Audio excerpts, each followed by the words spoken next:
Estamos habituados aqui a Vanessas, agora quando recebemos uma Vanessa. É Vanessa mesmo. É Vanessa. E cria-nos uma dificuldade. Muitas vezes a tendência é dizer Vanessa, mas é mesmo Vanessa. Vamos falar sobre os primeiros socorros em caso de intoxicação por monóxido de carbono. E ela é a nossa convidada especial, é representante, então, porta-voz, neste caso, da Sensap, para este tema escolhido para o dia de hoje, segunda-feira. Chegou chegando, abriu em grande, está linda como sempre. Bom dia, bem-vinda, Vanessa. Vanessa. Bom dia. Mamãe Chiau. Bom dia. Bom dia, Neima. Bom dia, Five. Bom dia a todos que nos assistem neste momento. É sempre um prazer cá estar para abordar temas de grande relevância e hoje, não fugindo à regra, vamos falar de um tema, como a Neima bem disse, que é intoxicação por monóxido de carbono. Ok. Antes mesmo de falarmos desta questão de intoxicação por monóxido de carbono, como é que foi o fim de semana no Serviço Nacional de Salvação Pública? Tivemos um fim de semana calmo?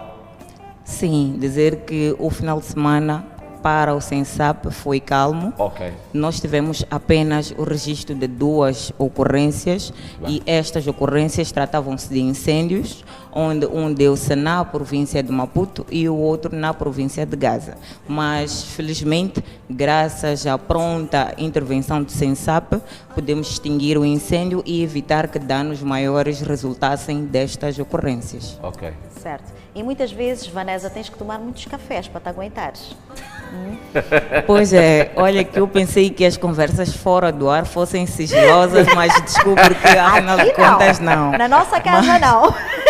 Pois é, é o que eu acabo de descobrir, mas sim, sou uma grande adepta do café e, bem... E muitas vezes tens que recorrer ao café mesmo para estares bem e lidar com o dia, com esta... Pois é, não necessariamente para também. o dia, mas é mesmo por questão de gostos pessoais. Okay. Sim, admiro muito café, por isso faço o uso do café. Mas o que nós percebemos também é que o teu consumo, não é? É na dose certa, não há nenhum exagero, não é? Claramente, Sim, claramente. É isso. Porque como a Neima bem apresentou no momento das curiosidades, para pessoas que tomam café em dose excessiva, sim, é exatamente isso. Podem incorrer a questões de dores de cabeça caso não consumam. Então eu tomo mesmo em doses normais para não ter esta consequência de dores de cabeça. Sim, é como gostar de um chá. Claro. Etc. Chá de camomila, chá de ervas não sei o quê, chá de chabalacate, por Nem me isso. fala é. O chá princesa. O princesinha. Maravilha. Muito, vamos criar uma associação das amigas do café. Podemos, já agora pelo menos podemos. eu e tu. Eu e já tu, que somos tu adeptas, acho que vai correr muito bem. Não, vai sim, senhora. Mas bom, vamos então começar... Sim, vamos então começar por perceber o que é o monóxido de carbono. Sim, primeiro. Começamos por aí. Bem, importa referir que o monóxido de carbono, na sua particularidade, é um gás incolor, inodoro. Estamos a dizer aqui que não conseguimos visualizar, não sentimos o cheiro e, para além destas duas propriedades, ele é um gás tóxico. E justamente porque ele tem propriedades que não são perceptíveis para o ser humano, pode resultar numa fatalidade para quem esteja exposto a este gás durante muito tempo. Este gás é resultante de uma queima incompleta de hidrocarbonetos. Refiro-me aqui ao carvão, à lenha, ao gás liquefeito que normalmente nós usamos para a cozinha, mas também de combustíveis, a gasolina, o diesel, que é usado nas viaturas. Portanto, esta queima incompleta é que vai originar o monóxido de carbono. Ou seja, queima incompleta. Sim. Mas antes de ter uma queima incompleta desses hidrocarbonetos, importa referir que esta queima resulta de uma combustão. E a combustão só surge com a presença de 3 elementos, que são 3 elementos que compõem o triângulo de fogo. Estamos a falar do combustível, que pode ser madeira, pode ser o carvão ou o gás. Estamos a falar do comburente, que é o oxigênio. e a fonte de ignição, que é qualquer elemento que provoque faísca, chamas ou até calor o suficiente para, em contato com estes dois elementos que eu mencionei, o combustível e o comburente, resultam numa combustão. Por exemplo, é comum nós verificamos no tempo do inverno famílias que usam métodos alternativos para poderem se aquecer. Nos outros países, nós verificamos que as casas já vêm acopladas de uma lareira. Que, sim, na base da lenha ou aquecedores elétricos. Mas, para a nossa realidade, nós usamos o fogão com carvão aceso. Ou então tem um outro método. Pega na mbenga, sim. coloca lá carvão. Exatamente. São estes dois métodos. Provoca não, cria ali Sim, cria sim condições de autoaquecimento, mas este autoaquecimento pode resultar numa intoxicação por monóxido de carbono. Voltamos novamente para esta questão da queima incompleta de hidrocarbonetos. Estamos a dizer que se nós colocamos um fogão com carvão aceso em um local que não tem ventilação correta, não tem a presença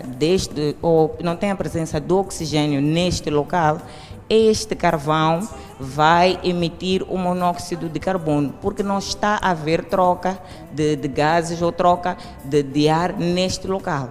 Por mais que tenha até uma janela um pouco aberta ou uma porta um pouco aberta, desde que não crie condições suficientes de ventilação, mesmo assim teremos a criação do monóxido de carbono neste local. Portanto, nós nos referimos à queima incompleta porque não há oxigênio na área em que foi colocado o fogão.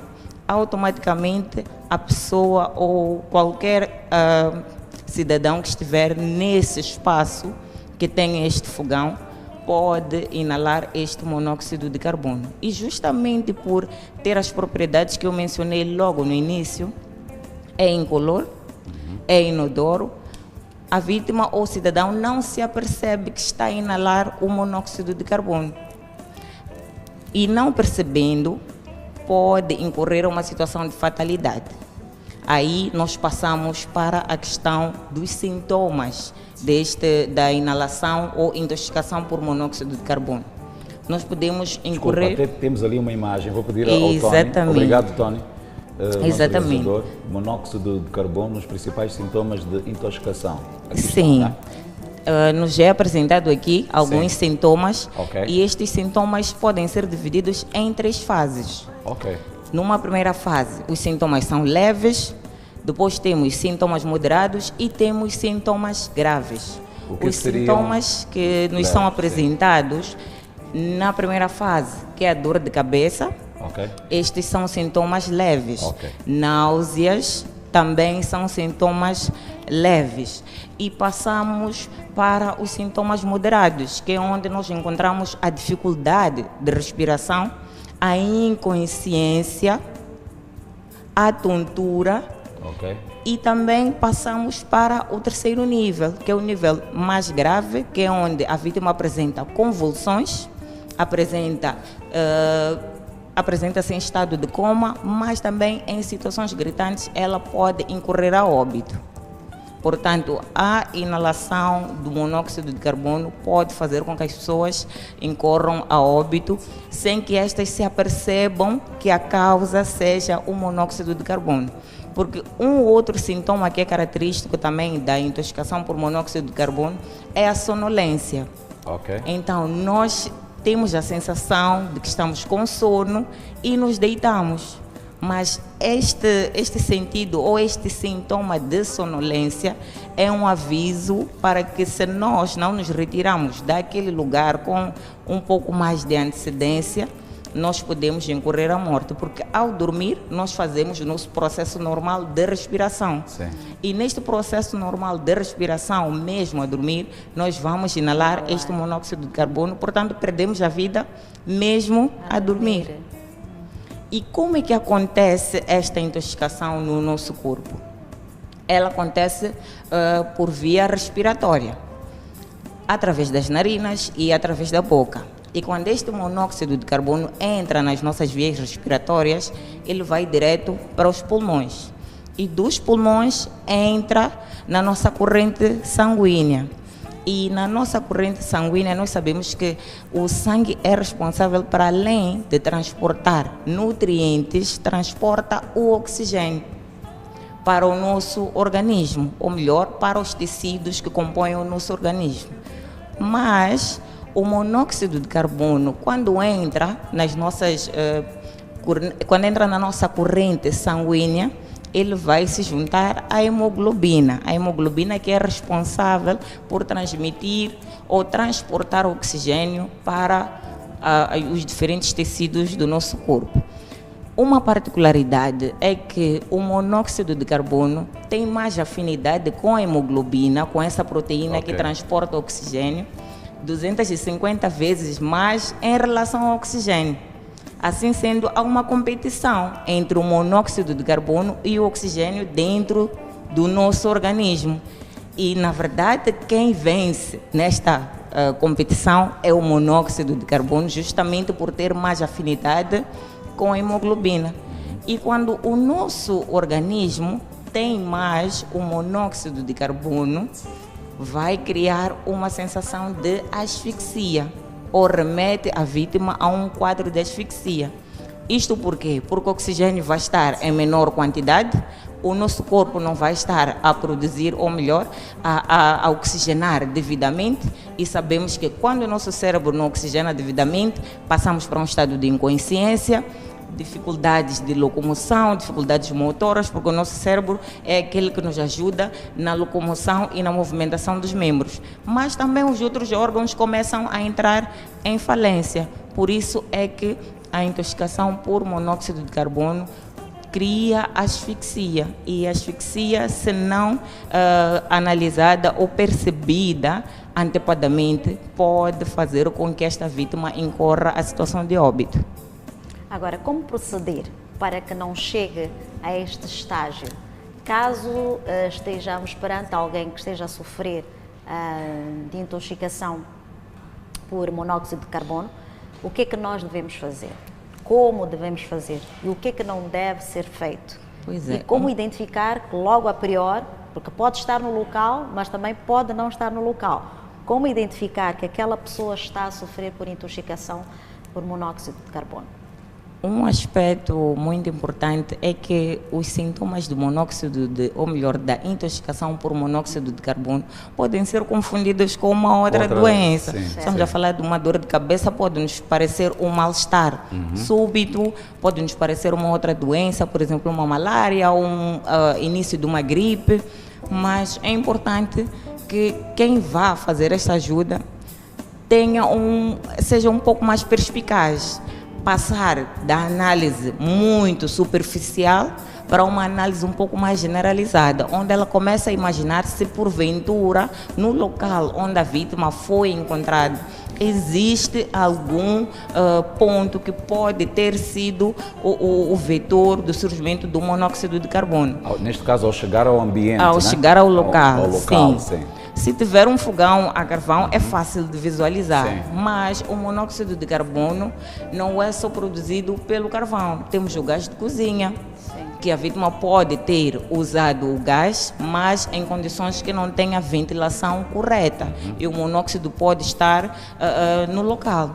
Tem também a questão que parece ser uma coisa assim muito simples, mas existem proprietários de residências que têm as garagens acopladas a um compartimento da casa. As viaturas, se ligadas nas garagens fechadas, também podem criar o surgimento do monóxido de carbono. Podemos não nos aperceber, como eu disse, mais uma vez volto a referir, é inodoro, é incolor, mas este gás pode nos ser fatal. Chegamos no local, vimos a vítima, apresenta estes sintomas e se porventura nós verificamos que existe um foco de possibilidade de criação deste monóxido de carbono a nível deste compartimento, é importante nós retirarmos este foco para o exterior da residência, o exterior do quarto, ou da sala ou do compartimento em que este for encontrado e abrir as janelas. porque o grande problema do monóxido de carbono são locais confinados, locais fechados, sem ventilação. Então, para que outra pessoa que entre neste local não incorra a mesma situação, nós temos que criar situação de ventilação no local. Abrimos as janelas, abrimos as portas e retiramos a vítima daquele local. Encontramos a vítima com um pouco de tonturas, mas está consciente. O mais seguro é deixarmos num local que tenha um arejamento devido, porque depois o organismo por si só vai voltar ao normal, porque a vítima vai estar a inalar oxigênio sem que haja a inalação deste monóxido de carbono. Mas numa segunda fase, nós podemos encontrar esta vítima nas mesmas situações e inconsciente. Continuamos com o mesmo processo, retiramos a fonte de possibilidade de criação de monóxido de carbono, abrimos as janelas, as portas, criamos ventilação e retiramos a vítima do local.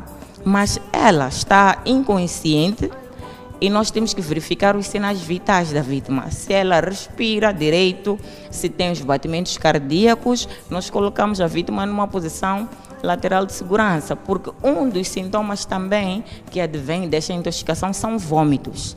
E a vítima pode ter retirado fluidos naquele processo antes de ser socorrida e os fluidos podem estar ainda no interior da vítima, e para evitar que hajam outro tipo de perigos, como por exemplo o engasgo, nós colocamos a vítima numa posição lateral de segurança, que já tínhamos explicado em programas anteriores. Sim.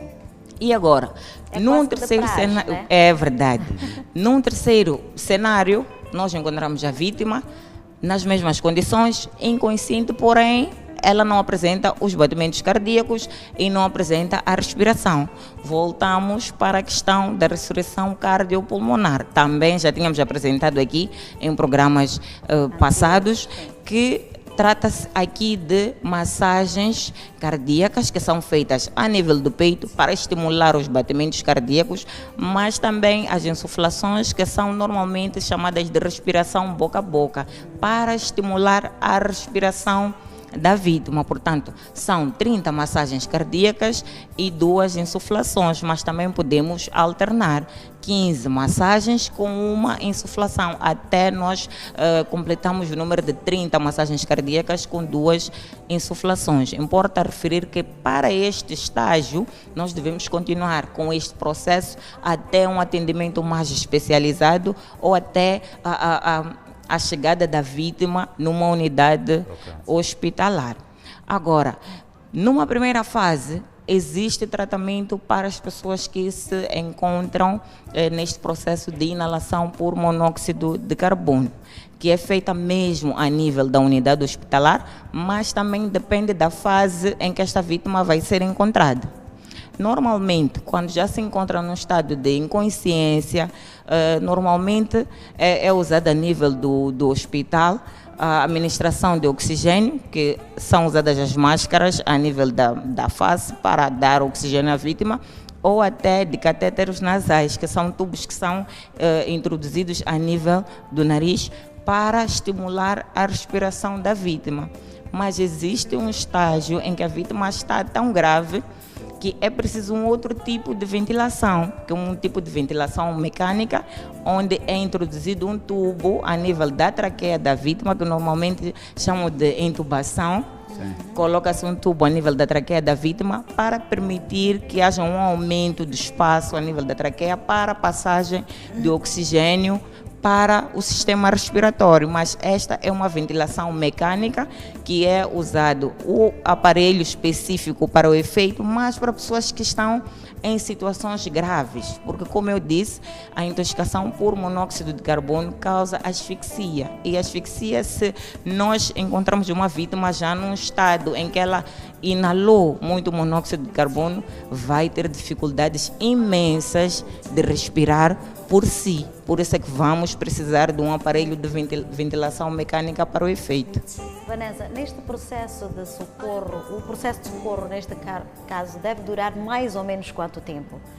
O socorrista deve saber que tem 10 minutos para tentar fazer alguma coisa, 15 minutos, quanto tempo mais ou menos? O socorro deve ser sempre Os imediato, exatamente, porque afinal de contas os primeiros socorros devem ser imediatos. São procedimentos que nós fazemos de forma imediata para garantir que os sinais vitais da vítima estejam ainda a funcionar e que danos maiores não incorram para esta vítima até um atendimento hospitalar especializado. Portanto, nós temos que ser um pouco mais ágeis, principalmente se a vítima não apresentar respiração, não apresentar batimentos cardíacos e estar num estado de inconsciência, porque aí nós não sabemos até que ponto a vítima ainda pode aguentar até a chegada ao hospital. Então, é necessário que nós sejamos um bocadinho mais rápidos para garantir que esta vítima ainda possa ter possibilidade de recobrar os sentidos sem que incorra a sequelas. Porque a inalação do monóxido de carbono, justamente por criar este processo de asfixia, o nosso organismo não oxigena devidamente, vamos incorrer a lesões no cérebro. E lesões no cérebro vão nos criar problemas de locomoção ou movimentação dos nossos membros, mas também do estado de consciência desta vítima.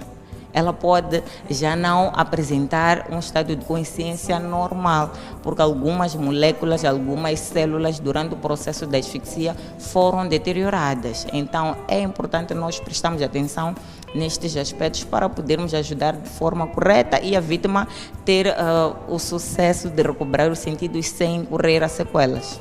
Ok. Agora, como prevenir, evitar esses acidentes? Primeiro é importante, mais uma vez frisando, a questão do tempo do frio, o inverno, o hábito que nós temos de colocar o fogão, a carvão, neste caso com o carvão aceso no interior das nossas residências. Nós não aconselhamos este tipo de prática porque, para além de propiciar uma intoxicação por monóxido de carbono, pode incorrer a um incêndio. Porque o que está no fogão é uma brasa, e a brasa em contato com qualquer outra fonte ou qualquer outro material que seja inflamável, nós podemos ter o surgimento do incêndio. Mas também, se nós formos a usar o nosso fogão a gás ou fogão a lenha, é importante garantir que haja um sistema de ventilação adequado. Um outro ponto que eu acho que é importante levantar aqui é a questão dos pais. Normalmente, quando os pais saem para fazer algumas compras ou fazer uma atividade, levam consigo os seus filhos nos seus veículos. Mas porque parece que é uma atividade que é feita assim muito rapidamente, deixam as crianças no interior do carro. Ao deixar as crianças no interior do carro, por causa da segurança, nós não podemos deixar os vidros totalmente abertos. A nossa intuição ou o nosso primeiro instinto é de deixarmos as janelas ou os vidros ligeiramente abertos, porque na nossa percepção vai passar um pouco de ar e para o tempo que nós vamos resolver o assunto está tudo bem. Mas como eu disse logo no início, o monóxido de carbono pode ser criado também pelo nosso organismo, não só pela queima incompleta de hidrocarbonetos. E a criança que está lá dentro vai fazer o processo de respiração, que é a inspiração do oxigênio e a expiração do dióxido de carbono. Mas porque há pouca introdução de oxigênio naquele local, a criança já vai produzir este monóxido de carbono e vai ficar intoxicada por monóxido de carbono. Se me permitem, nós já tivemos um caso semelhante em que não foi socorro, fomos retirar corpos do interior de uma viatura onde estavam lá 4 crianças. E estas crianças morreram mesmo intoxicadas por monóxido de carbono. É uma viatura que já estava variada há algum tempo e as crianças neste bairro tinham o hábito de brincar no interior da viatura. E estas crianças ficaram no interior da viatura com os vidros fechados e com as portas fechadas. E como eu disse, nós não nos apercebemos que estamos a inalar esse monóxido de carbono. Até podemos sentir uma dor de cabeça, um mal-estar e achamos que é normal e continuamos no mesmo espaço. E como eram 4 crianças, o monóxido de carbono é produzido com mais rapidez. Os vidros estavam fechados, as portas estavam fechadas e tivemos este infortúnio. Portanto, é uma chamada de atenção para os pais redobrarem o controle das crianças, mas também prestarem atenção nas atitudes que são levadas a cabo neste processo de achar que nós podemos deixar as crianças no carro por algum tempo, enquanto podemos incorrer a uma situação de intoxicação por monóxido de carbono. Okay. Para aqueles que querem se aquecer, não é que não devam fazer, mas, por exemplo, se forem para a parte exterior da casa, onde ventila muito bem, numa areia e tal, aí está tudo bem? Está tudo bem, sim, porque é um espaço, como a Neima bem disse, com uma ventilação correta, sim. É um espaço aberto, não há possibilidade nenhuma de nós termos esta intoxicação por monóxido de carbono, porque aí está a haver uma queima completa. Okay. Por causa do oxigênio, sim. E porque é um espaço que não está confinado. Então, nestes termos, nós estamos em segurança, mas para o interior das nossas residências, nós já não aconselhamos. É sempre bom passar por outros métodos, que é reforço das mantas, dos cobertores, assim estamos de forma mais segura, ao invés de adotarmos o método do uso do carvão aceso para o autoaquecimento. Ok, muito bem, Vanessa. Mais alguma coisa que queiras deixar ficar? Estamos mesmo no fim do nosso tema. Bem, primeiro agradecer mais uma vez pelo convite e dizer que para o cidadão é sempre bom acatar as medidas de prevenção que são aqui deixadas, porque afinal de contas nós falamos de muitos temas, muitas coisas interessantes e são primeiros socorros que podem ser usados não só para nós, mas para outras pessoas que nós verificamos e podemos ajudar. E para o SENSAP, em caso de qualquer intervenção de socorro e salvamento de pessoas e bens, estamos a falar de incêndios, de acidentes de viação, catástrofes e outras situações, nós podemos contactar, ou melhor, o cidadão pode contactar o SENSAP através do número 82198, volto a repetir, 82198, mas também temos um outro número alternativo, que é o 2132 2334, volto a repetir mais uma vez, 2132 2334. E muito obrigada. Muito obrigado e uma boa semana.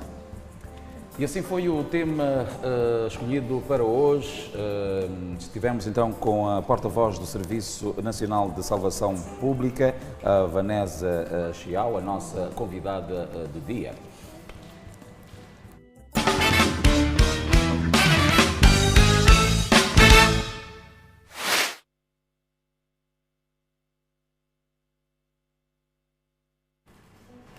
Muito bem, foi então o tema do dia escolhido para hoje, onde falamos sobre primeiros socorros em caso de intoxicação por monóxido de carbono. Foi então o tema do dia, foi a nossa convidada, a Vanessa Chiao, porta-voz